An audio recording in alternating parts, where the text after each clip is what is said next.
This episode of Better in Person is presented by ChatGPT. Put ChatGPT to work on your most ambitious ideas and projects. Download the new ChatGPT desktop app today. I know when you first went online, and you're Danish, so the URL was big, Bjarke Ingels Group.dk, which if you read it is big dick. That's on purpose, I assume? No, like the thing is like, it's hard. I've been struggling with this ever since. But so that was not a self-promotional URL. No, exactly. Like, I'm sure that it's gone into the spam filter in a few places.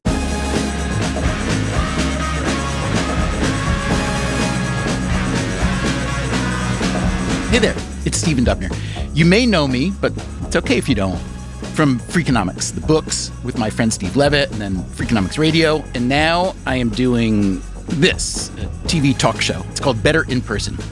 Here's the pitch. If Freakonomics is about how things work, then Better in Person is about how people work.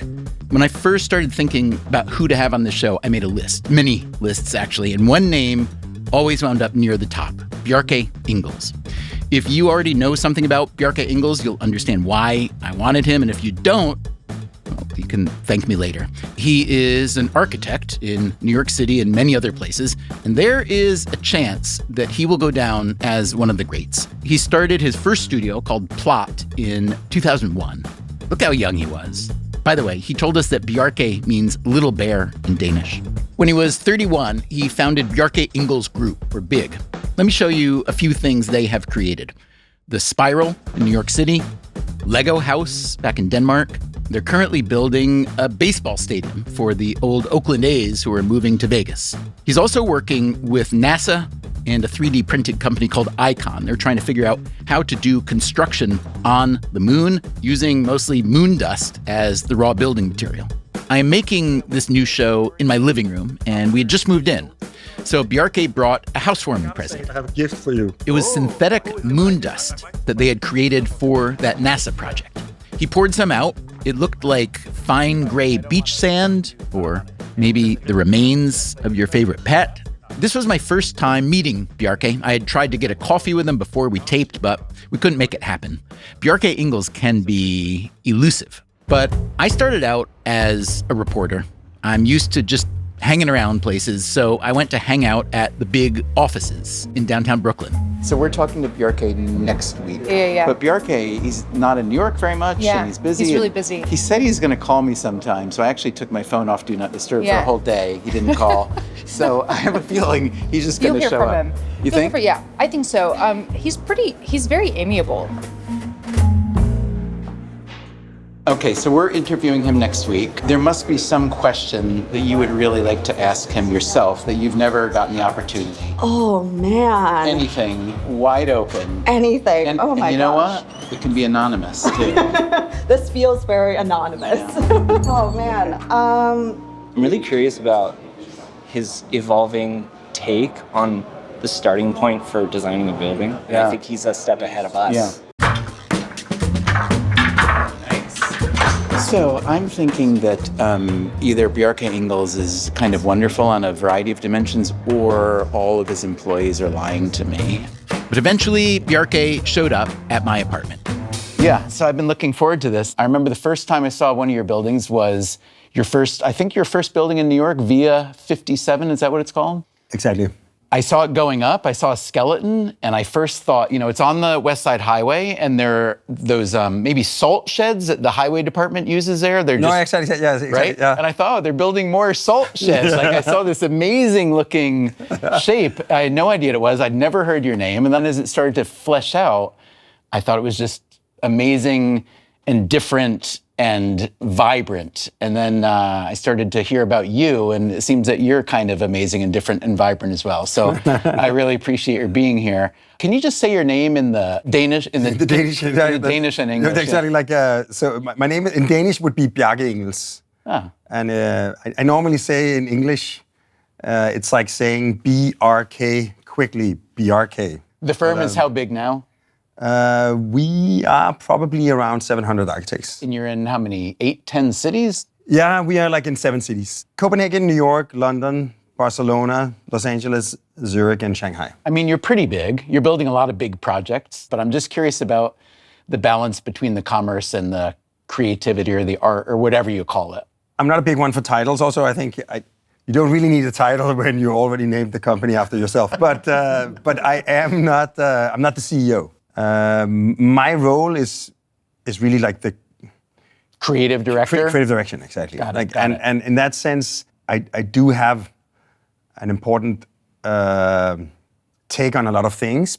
But my focus is really what we're doing, what we should be doing, and how we're doing it. Like, so you're steering the ship in terms of what design. kind of projects do we want to do, though, in addition to design? So what kind of projects do we want to do, like, and how to win that work? Once in a while, I have a great idea, and I love it when that happens. But it's not my job description. My job description is to make sure that whenever the brilliant idea presents itself, no matter who comes up with it, I have to make sure that that's the idea that we pursue together. How do you make sure that the person who had the idea gets proper credit? We do it by never attributing. Everybody has full credit for the whole project, no matter what they did in it. Where you create an almost primordial soup by doing a ton of iterations and putting everything out there so that the eureka moment can present itself. If everybody is somehow sitting there and holding a little bit back because they want to make sure that they get full credit for whatever idea they come with, that also means like then we don't really want your idea to be the best one, because like I would want my idea to be the best one. But also if it's your idea, and I'm gonna spend the next 10 years making that idea come true, and every time you show up in a meeting, you remind everybody that this is my great idea, then it's not gonna be very fun, right? Yeah. So as an architect, you are commissioned to or win a competition to or somehow enter into an agreement to design a building. Then let's say the building gets built and it's successful, it opens up. Somebody owns it, you don't own it. But you made it. As far as I know, there's no such thing as an architecture royalty. I've never heard of it. Maybe there is. Yeah, exactly. Like one of my good friends, he's a kind of serial entrepreneur, and we found that there were so many similarities between the work we do, and also why, like, after having done this for 25 years, I still love it and it still feels fresh. And that is simply because I never enter the stage of administration, whereas like he would make a new company, and then after 5 to 6 years, it would reach a place where it could now sort of live on its own. So you're right? pitching that as the downside, that he has to keep administering. Yeah, no, right? but in that sense, like, so he just started making more companies. Right. But the difference is, like, when he reaches 5 to 6 years and it starts running, it pays him dividend, right? Whereas I just hand over the keys to the new owner and then I start looking for a new job. So Can I say, it makes no sense to me. I know that systems evolve the way they do, kind of randomly, but that one doesn't make much sense to me, that the architect has literally no royalties. And some might say, as with artists now, right? In Europe, there's like a small percentage of a sale will go to the estate of the artist. Small, yeah, nice. but like 1 or 3%. Yeah. But like, wouldn't you like that? It would be great. Let's do it.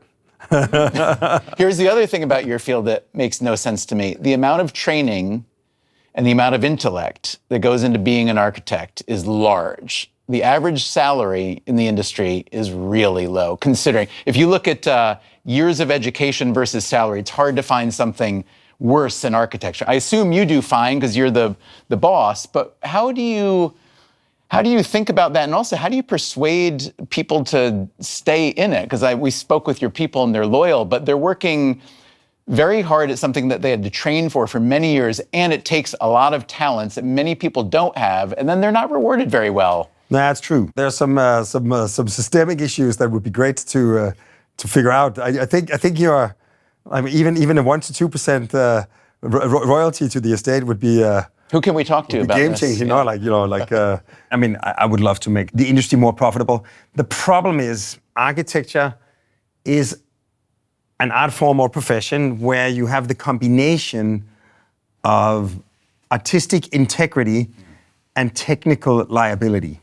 We do it mostly for love, for our own benefit, or like, let's say, for the love of that. Like, even though the clients may not appreciate it, it's still true. So we're going to do it. Does it hurt your heart a little bit when the clients don't appreciate it? it's simply how it is. I had asked some architects at Big about this very thing. When you work at this level, you have to really be hungry for it, and you have to have an appetite for doing hard things. And understand that that's how you get to do the cool stuff, and that's how you get better at what you do. Yeah, I work long hours, but I'm building a piece of New York. And that, people are gonna take their wedding photos on my project one day, hopefully. So what's it feel like to actually design and create and then build and then stand in a building? It's hard for me to really envision what that feels like other than a power trip. I think if I had the ability to do what you do, which I don't on many dimensions, I think there would be a feeling like, yes, I made that. And there would be an air of, I think, kind of cockiness or superiority. I don't know, maybe that is you. And we know the architects from the movies, and there are characters like that. Right. So I don't know, what does that feel like? The challenge of an architect, you have to compete in competitions, and you have to win the competition. We just won the new opera in Hamburg. That's really a dream job. It's on an island in the middle of the Hafen city, like the port city of Hamburg. Hamburg is like the Venice of northern Germany. And of course, we have to compete with some of our friends and colleagues, some of the best architects in the world. But it's not a competition where you have to defeat your opponent. It's not a boxing match. So in that sense, you're not really competing with them, although they are your competitors. You are somehow trying to make the absolute best project that you can. Is this really true? I've heard people say that architecture is not as cutthroat as one might think, rivalry between firms. I tended to not believe that to be true, but you're saying it may be. Yeah, I mean, but of course we are somehow competing. Hamburg is only going to get one opera. And unless we really botch it, it's going to be a long time before they're going to need another one, right? So therefore, we do have to compete fiercely to get those jobs. But again, we're not really competing against. I think the person who wins the job says it like that. Yeah, no. I mean, I've lost more competitions than most human beings alive. But essentially, so the second thing is to this idea: what does it feel like? The problem of architecture is that our canvas is so large and so expensive, like it even makes film seem affordable compared to buildings. Because if you're a painter, unless you're really struggling, you can actually paint the painting that you're dreaming of, right? Mm-hmm. And the same with a sculptor. It may be a little bit more production value depending on your material. But an architect, I mean, of course, we can do all kinds of sketches, but that's not really the art. The sketch is something you do to get to where you end up doing the art piece. Are you saying you personally are perpetually disappointed by not getting to build what you initially want? In that sense, it just, you have to jump through so many hoops. Yeah. By architectural standards. I'm relatively young. I just turned 50, but that would be like age of retirement. I would have retired 10 years ago if I was ballet dancer. Like, I would have been a billionaire a long time ago if I was like. Does that mean you're not a billionaire? No, yeah, exactly. So in that sense, it has sort of taken me a quarter of a century to assemble a team and sort of gain the experience and the notoriety to become eligible to be able to even compete. To be able to compete in that level of, like, the Hamburg Opera House, you're saying. Exactly. You weren't trying to get that kind of job 10 years ago. I was dreaming of it, but I was nowhere near it. I was actually thinking, right when I started Big, Copenhagen got its first woman mayor. And she had an idea to do 5,000 homes within the next 5 years for a maximum of 5,000 kroner per month in rent. What's that translate to? That's like $800. Okay.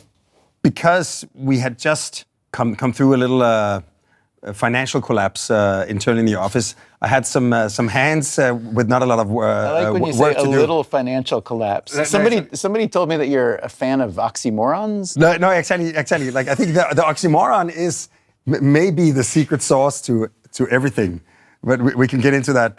Can we get into that now? What do you mean by that? No, I do think that an oxymoron is the opposite of polarization, right? Because an oxymoron is a concept that has as its constituent parts seemingly mutually exclusive or diametrically opposite contradictory elements, right? A typical oxymoron would be utopian pragmatism. Because let's say utopia is this like concept from literature of a place so perfect that it can't exist in reality.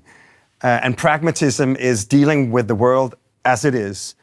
And when you combine those two mindsets, when you have to design a space, you have the opportunity to make this little corner of the world into your ideal world, your dream world. And of course, it needs to plug into all of the practicalities of society and blah, blah.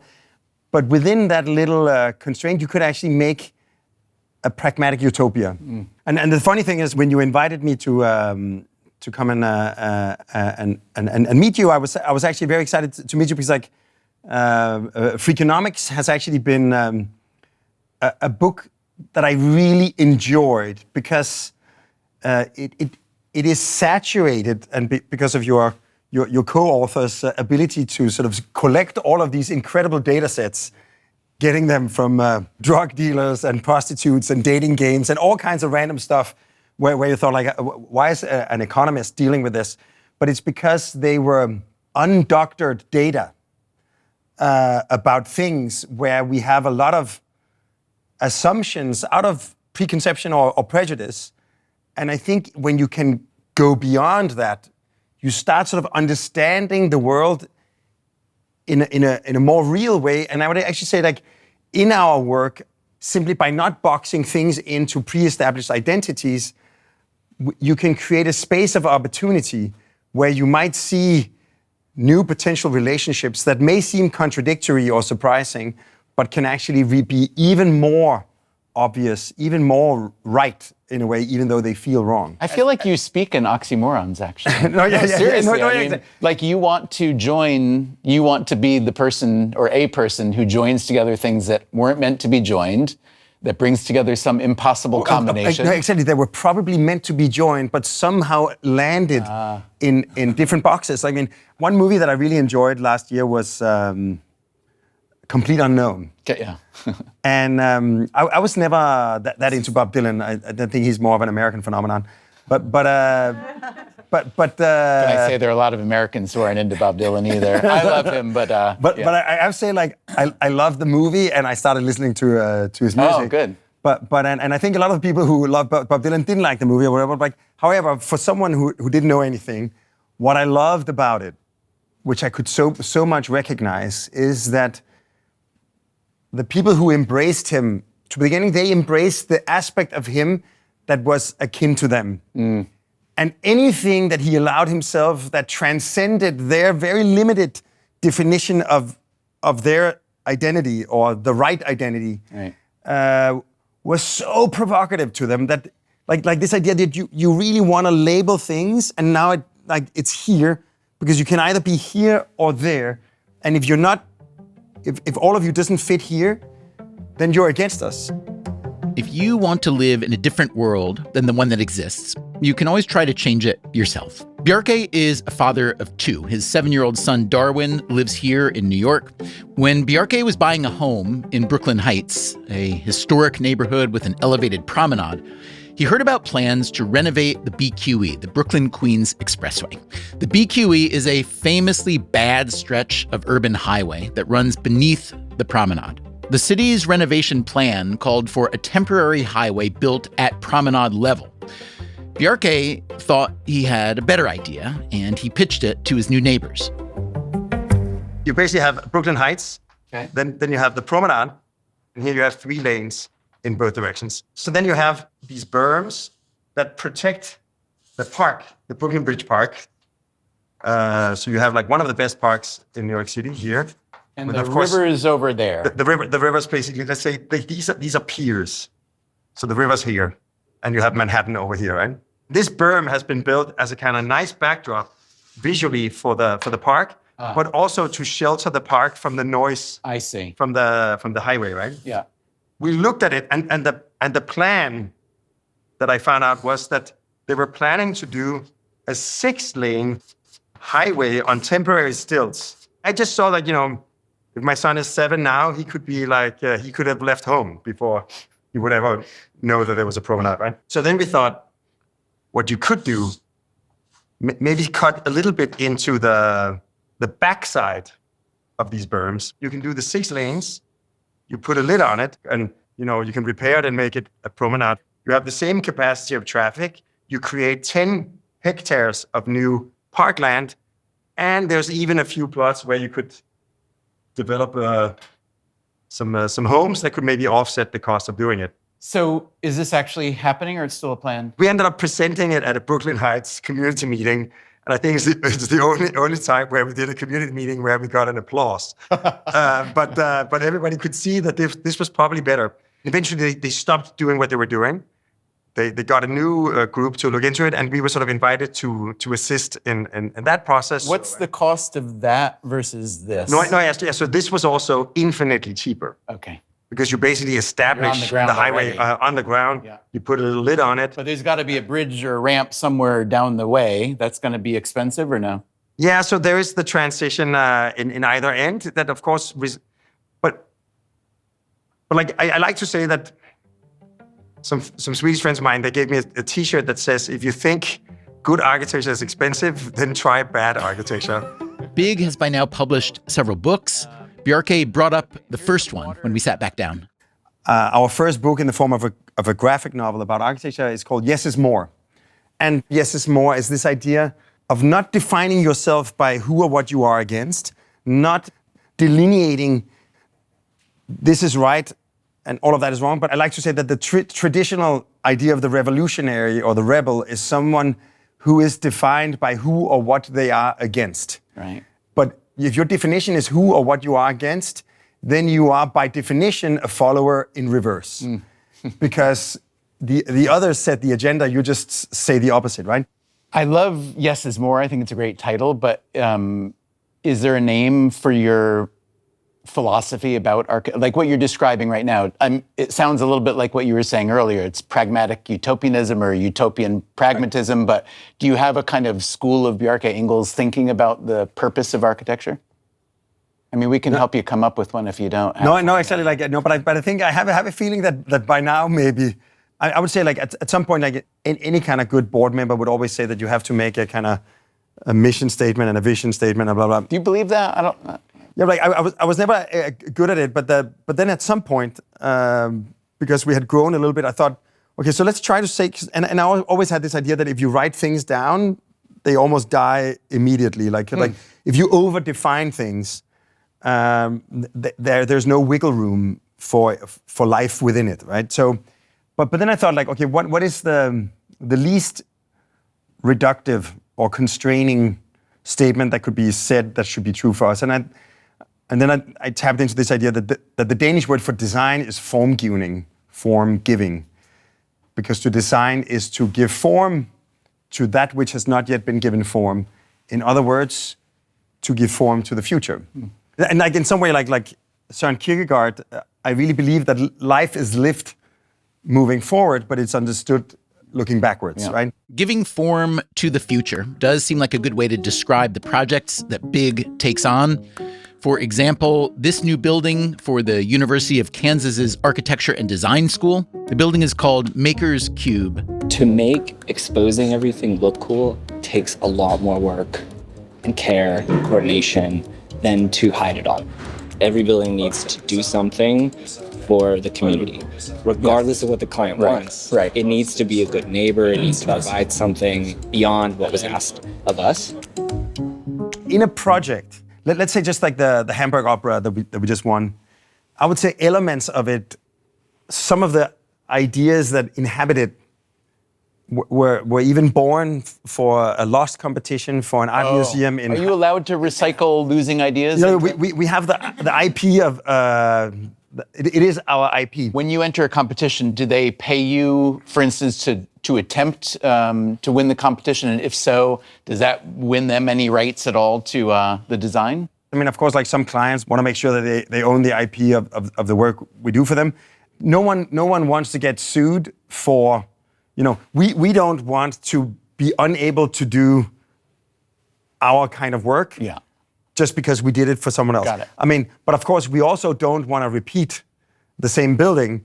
And sometimes there's like You really discussions. don't. When I look at your buildings, I mean, some of them have similarities. There's some idiosyncrasies, and also there are certain subjects that you haven't, fully explored yet. Like what? In music, the cover song. Mm-hmm. One that just comes to mind is like a Swedish band called The Knife, one of my favorites. They have a song called Heartbeats. It's a very and the lead singer, she has this very, a little bit. very, yeah. I'm not going to do it for you, but she has a very jarring vocal, and the instrumentalization is like very sort of screaming electronic, right? Then Jose Gonzalez, another Swedish musician, did this beautiful guitar version of it. It's clearly the same song, like the same tune. Yeah. Like let's say the architecture of the way the notes drop on the paper is the same, but the materialization, the manifestation is completely different. And then this other Swedish band, Amazon, did a third version of it, and they're all great songs, and the world would be a lesser place if they didn't all three exist.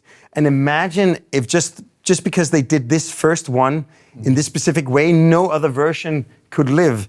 That would be like a huge loss. This episode of Better in Person is presented by ChatGPT. ChatGPT Work moves beyond answers into getting real work done. It's a new experience in ChatGPT for bigger, multi-step projects across web, mobile, and desktop. You can give ChatGPT Work a goal and have it gather context, choose an approach, create the output, and continue iterating, all while you stay in control. It can help turn messy inputs into useful outputs like briefs, spreadsheets, dashboards, presentations, prototypes, landing pages, and workflows. You can even ask ChatGPT Work to take on entire workflows with a single request. Here's an example. It can turn customer research into a campaign brief, use that brief to create marketing assets, and adapt those assets for different markets, carrying context through every step. Put ChatGPT to work on your most ambitious ideas and projects. Download the new ChatGPT desktop app today. The way you talk about this stuff is very rare and inspiring to me, and I think will be inspiring to a lot of people. And so the next natural question for most people is, well, how do I get some of that, whether it's for me or my children? Interesting. Okay, so I would say, first of all, I think my parents are like an oxymoron, actually. I would say, objectively, they're both very smart. We have a father who's incredibly sort of smart and wise. What did your father do for a living? He's an engineer. He graduated from Danish Technical University. He reversed engineered how to make fiber optics and started the production of fiber optics. It was kind of funny. The moment that I remember that I was the most proud of my dad was right after he retired. I was at a party in Copenhagen, and these sort of youngish men came over and said, what's the name of your father? My father's name is Bundgaard Jensen. It's probably the two most common Danish names. So, and then he said, no, yeah, his name is Knud Bundgaard. And he said, yeah. And then he turns around to his friend and he says, this is Knud Bundgaard's son. And then he says, who? He says, and then he says, the wise man from fiber. And I was like, sort of, imagine that the young lions in the company, they refer to him as the wise man from fiber. So I called him up on the spot and said, your legacy is secured, And then he said, you have a mother with dragon blood. And I never sort of inquired what he actually meant with dragon blood, but I kind of get it. She applied you to architecture school, from what I I think it was a collaborative effort between my parents, but it was because I had probably intended to take a year off and enjoy my early youth, but I didn't have a very specific plan. Then when I came back from summer holidays, I was actually kind of into the idea, and then I had been accepted at architecture school, so it worked out well.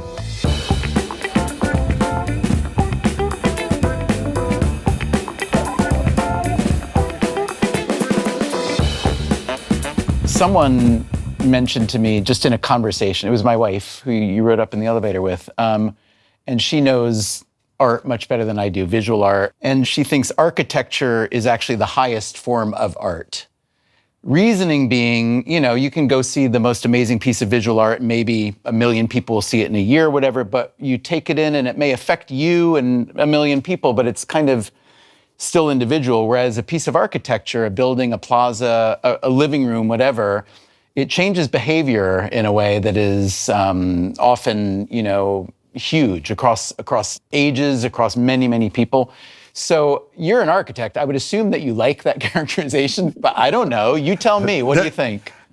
I mean, not that it's a pissing match, but I think one important distinction, one fundamental difference is that the other arts reflect or comment or represent reality, and great art will expand your perception of reality. A beautiful piece of music can make you sort of listen to noises or sounds that you might have disregarded as irrelevant or disharmonious, and you can suddenly see the potential beauty in them. And whatever art form, if it's a piece of literature or a poem, but architecture, of course, has the possibility to do all that, but it doesn't relate to reality through representation or reflection.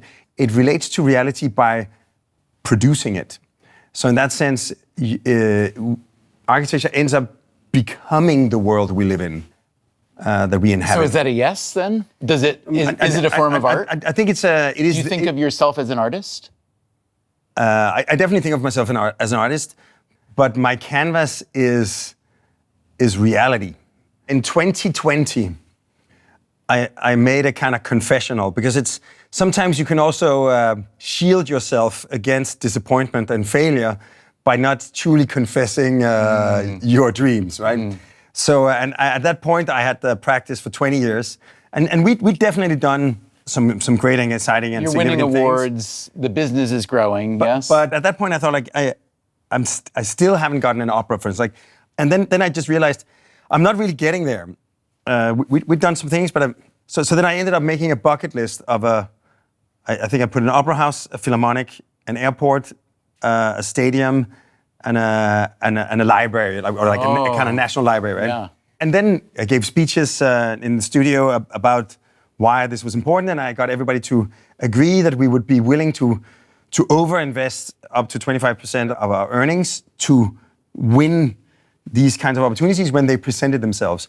Because there's also in architecture, there is this catch-22, that no one will ever entrust you with an airport until you've already done an airport. Yeah. The same is true for all of these. So, but simply by making that confession to myself and to everybody around me, within less than 2 years, we'd already won the Philharmonic in Prague and the airport in Zurich.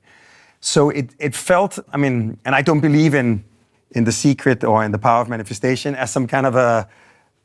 you might need to start. Esoteric, yeah, exactly. But I think where it is true that by being brutally honest to yourself and the world, everybody can understand a little bit clearer what it is. So in that sense, there is a certain manifestation in saying things honestly and out loud. It sounds to me like what you're saying is that you knew you were succeeding, you know you're good, you're building up a portfolio that's global and interesting and catches people's attention, but it sounds to me like you're saying you want to be one of the greats. But again, I don't know that is the drive. I think it is really the... But what was missing? My mom's a dentist, right? And I love this quote. She said, you can't really say it as a dentist, but dentists love drilling in teeth. So if you have a craft, yeah, okay. Let's call it, and I think my mom was a very good dentist. There's an artistry to it, to be fair. No, right? absolutely. I think there's a lot of aesthetics. Yeah. You don't want a dentist that doesn't believe in aesthetics to mess with your smile. But in that sense, for an architect to be able to paint on that canvas, which is going to be the opera in Hamburg or the Philharmonic in Prague. Yeah. That's the canvas. And the first, I remember when we got the job to do Via 57, imagine to contribute to the skyline of skylines, the kind of man-made mountain range that is Manhattan. Do you like, so Midtown in the last maybe 15 to 20 years has really changed. Anybody who hasn't been to New York, they come and they see there are probably, I don't know, 12 or 15 super talls between Central Park South and Park Avenue and so on. Most people I know who consider themselves tasteful people, who like good, classy and classic architecture, they just write it all off. When I look out the window and see it, I see vibrancy and life. I don't really care. Like the building, I also know that all these buildings in history go up and everyone hates them at first, and 50 years later they love. The Eiffel Tower, everybody hated. I think the skyline of New York is this collective artwork. That's not about the greatness of the individual buildings. It's really about almost like the raw energy of commerce and density, and that manifests itself in these kind of eruptions. Do you like, I know you live here and in Copenhagen, but you're traveling all the time, I gather, right? Yeah. How do you feel about New York as a place to be now? I feel like New York kind of fell off the, I mean, it sounds ridiculous to say, fell off the global radar in a way, in that mostly when people from outside of New York talk about it the last 20 or 30 years, it's about what a difficult place it is, a dangerous place, a dirty, expensive place. But we who live here think it's, marvelous. Difficult, but marvelous. I'm just curious what you think about it. Yeah, but I think New York is similar to, it's similar to maybe Burning Man or something, like in the sense that everybody always has this kind of strong idea that New York was much better 10 or 20 years ago. And now it's not the same and anymore. You feel that about Burning Man? No, I'm saying it's still great. So what do you do there? Yeah, exactly. Like, I like to mostly just I would say both places are similar in the sense that there is no host at Burning Man, and there is also no single identity in New York. But everybody brings their A game. It's almost like this idea that everybody enjoys to the extent of their desires, and they contribute to the extent of their abilities, right? Same is true in both places. So you have like the kind of crazy, and you also have like this kind of, like a back door down a stair, and then there's something incredible in a different way.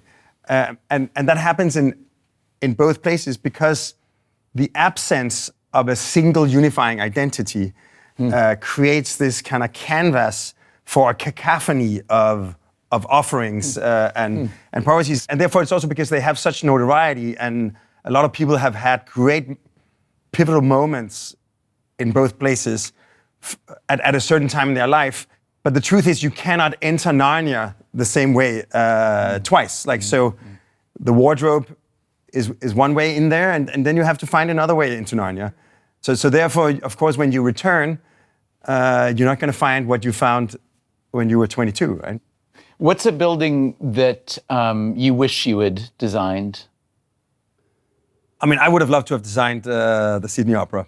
100%. What do you love about it? It's an opera house, right? So it is a somewhat elitist institution, but it's made in such a way that it creates this man-made landscape of stairs that are fully accessible to the public, that you can actually circumnavigate the two pavilions that are the halls. There's a concert hall and an opera hall. And then on top of this incredibly generous public invitation, you have these pavilions that are like light and resting, and they are evocative of Chinese pagodas, of Gothic vaults, of Mayan temples. But you're in favor of all that mashing up? But they're not in any way a pastiche of either of them. They're just because they transcend any kind of cultural identity or bias. And then also it has this underlying rigor that it's not just some kind of empty gesture, because Utzon had this insistence on what he called the additive, that any kind of expression should be able to be made with industrialized, repetitive elements. So it was not until he found out that you could actually cut the shells out of the surface of a sphere. Legend has it he was peeling an orange, and then he had the eureka moment. It would be amazing if one day, we would do something like that. Do you think about your legacy, maybe long after you're gone? Do you think about what your name, 50 years from now, let's say, what would you like Bjarke Ingels to mean? The simplest answer is that I would love if 50 years from now, I will be remembered for work I haven't done yet. Because Frank Lloyd Wright, actually the two great Franks of American architecture, you have Frank Lloyd Wright and Frank Gehry. Frank Lloyd Wright had turned 60 when he started work on Falling Water, Guggenheim, and Johnson Wax. So you have another 10 years to warm up. And the same is actually true for, of course, both of them. Frank Gehry, he had turned 60 before he started the Guggenheim in Bilbao and Disney Concert Hall and all of that. He may have done the Fish in Barcelona, like a few things, but he definitely had like a very successful career by any standards. But what he will be remembered for hadn't been started. So that 60. implies to me, at least, that architecture is one of these lifelong art forms that you really can get better as you go older. Is that the idea? Architecture is a little bit like Benjamin Button, right? Again, if you're like an athlete, Yeah.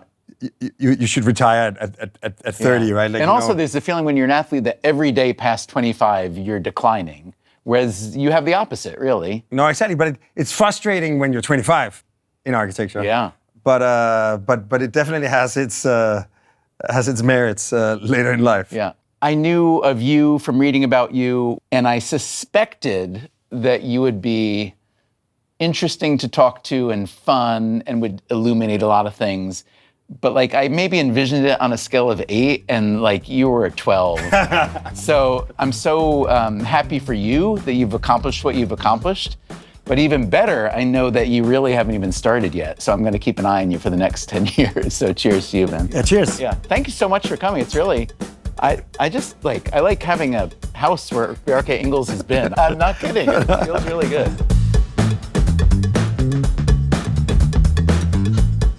It's funny, I read that Haagen-Dazs, From the Bronx. the founders tried to come up with a name that sounds Danish, and there's nothing Danish sounding about it. And it also includes letters that don't exist in the Danish alphabet. Is that true? Yeah.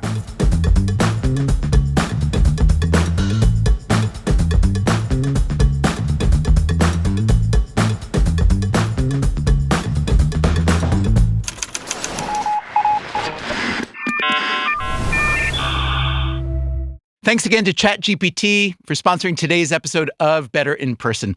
ChatGPT can help teams move from goals to real outcomes. Put ChatGPT to work on your most ambitious ideas and projects.